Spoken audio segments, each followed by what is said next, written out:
Baseball's Final Four is set. It's the Cubs and Mets in the National League, the Royals and Blue Jays in the American League, fighting for a spot in the World Series. I'm Brian Clark at CineSport, previewing the League Championship Series with Ben Walker. He covers baseball for the AP.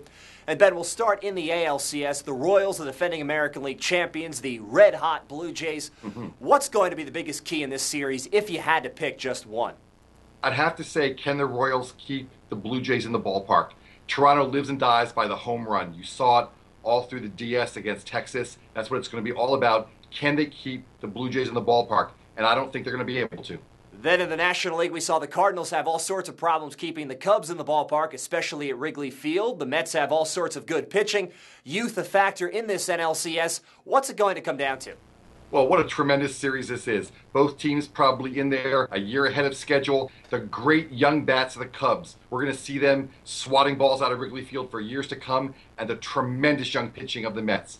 Great pitching, great hitting. That's what it's going to come down to. Can these Mets keep pitching the way they have been so far in the postseason? Okay, so now time to get on the spot. Your predictions, who will be moving on to the World Series?